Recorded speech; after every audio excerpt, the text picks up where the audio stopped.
All right, so let's start with the rational root theorem. Or let's not start with the rational root theorem. Let's take a look at this one. It's x to the fifth plus x to the fourth plus 5x to the third plus 5x squared. Before I do the rational root theorem, I want to notice there's a GCF here. They all have x's. We don't have a constant. And I'm actually going to be able to factor out x squared. So the GCF here is x squared. When we factor that out, we're left with x to the third plus x squared plus 5x plus 5 equals 0. All right, so we've already gotten the degree down a lot. We know, looking at this, we have x squared equals 0. And that means x equals 0, and that has a multiplicity of 2 because of the squared. Okay, so we have our first two zeros, right? We need to account for all 5. All right, so the next thing we're going to do is we're going to set that one equal to 0. And so that's x to the third plus x squared plus 5x plus 5. Now, I could go look at the graph to get one of the zeros, but if you'll take a quick look here, we really don't even need to do that. I've got 4 terms. When you have 4 terms, always check to see if it can factor by grouping. So the GCF of the first 2 terms is x squared, leaving you with x plus 1. The GCF of the second 2 terms is 5, leaving you with x plus 1. So our factors here are x squared plus 5 and x plus 1. All right, so this will get us our second 0. Well, our third, because the first one had a multiplicity of 2. X plus 1 equals 0. So x equals -1. And then we'll set x plus 5, x squared plus 5 equal to 0. And that will get us x squared equals -5. Take the square root of both sides, and x equals positive or negative I on the square root of 5. All right, so let's make sure we've accounted for all 5 of our zeros.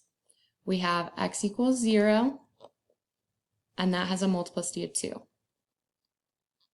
We have x equals positive I on the square root of 5. X equals negative I on the square root of 5. 1, 2, 3, 4, and x equals -1, 5. So we've accounted for all 5 of our zeros here. Find all zeros of the function by factoring. Okay, like I have mentioned before, this one is in quadratic form. So if you have to the 4th and squared, you're going to be able to factor it just like you would factor a normal quadratic with a squared and a first power term. It's just that your first terms are going to be squared and squared. So we're looking for the numbers that multiply to be 225, but add to be 34. So 1 and 225, not divisible by 2. 225 is divisible by 3. 225 divided by 3 gives us 75. So 3 and 75, but we need these numbers to add to be 34. It's not divisible by 4. We know it's divisible by 5. So that's 5 and 45.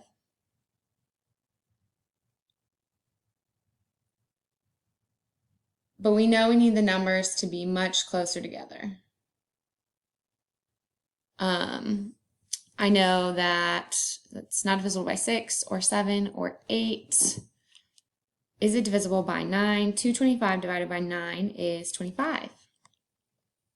Yes. Okay, so this is the pair that will add to be 34. So x squared plus 9, x squared plus 25 equals 0. All right, so now we have 2 factors to set equal to 0 and solve. X squared plus 9 equals 0, and x squared plus 25 equals 0. Subtract the 9 from both sides, x squared equals negative 9. Subtract the 25 from both sides, x squared equals negative 25. Take the square root of both sides, x equals plus or minus 3i, x equals plus or minus 5i. So we know it's to the 4th power. Let's make sure we've accounted for all 4 zeros. X equals 3i. X equals negative 3i. X equals 5i. And x equals negative 5i. Got them all. Good to go. Okay, x to the 4th plus 10x to the 3rd plus 26x squared plus 10x plus 25. We need to find all zeros here. So here's how we know we need to go look at the graph. There are 1, 2, 3, 4, 5 terms. So I don't have a factoring strategy for 5 terms. I got grouping for 4 terms. I got several things I can do for 3 terms and 2 terms. But if there's 5 terms, I'm going to have to go look at the graph. So let's go to the graph. First of all, let me grab our function and go look at the graph. So this is a graph of a different one.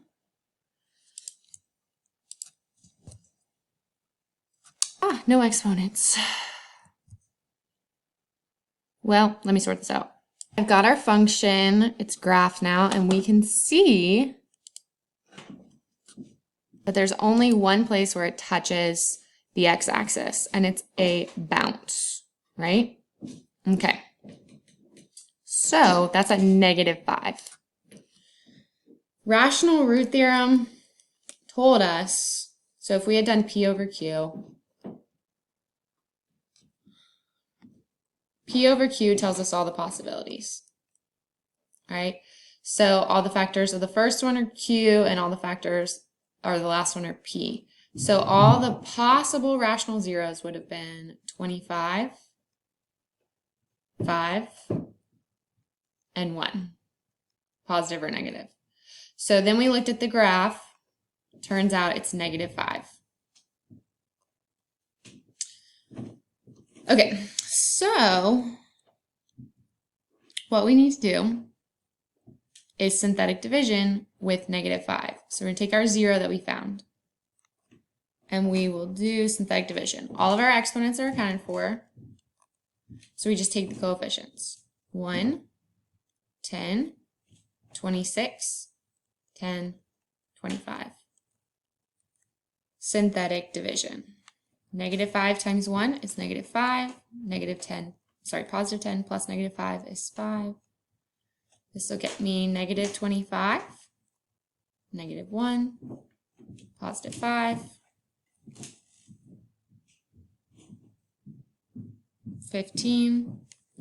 And this means I made a mistake somewhere. Yes, I found it. 26 plus 25 is positive 1. So negative 5 times 1 gets us negative 5. 5, negative 5 times 5 is positive negative 25. I cannot keep track of my negatives today. And add those together, we get 0. So what this tells us is we started at x to the 4th. We have divided by one of the zeros, so this brings us down by 1 degree. So this tells us our function is x to the 3rd plus 5x squared plus x plus 5. This, now that we have 4 terms, we can solve by grouping. The GCF of the first 2 is x squared. That leaves you with x plus 5. The GCF of the second 2 is 1, leaving us with x plus 5. Our factors are x squared plus 1 and x plus 5.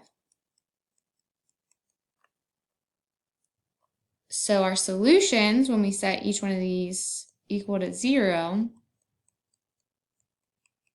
what we're seeing here, so x squared plus 1, x squared equals negative 1, take the square root of both sides, and x equals positive or negative I.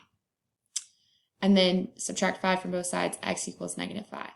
So what we're seeing here, we divide, remember on the graph, we saw that it's bouncing here. So that means the 0, negative 5 has a multiplicity of 2. So that just means the factor will show up twice. So here it was the first time when we divided by it. And here's where it's showing up the second time. So that matched what we expected. We got x equals negative 5 twice. This has a multiplicity of 2. And then we got x equals I and x equals negative I. So that's 1, 2, 3, 4 solutions for our quartic function. We're good to go. Whew. Okay, you can apply the rational root and remainder theorem to find solutions to polynomial equations. Time for worksheet numero 4.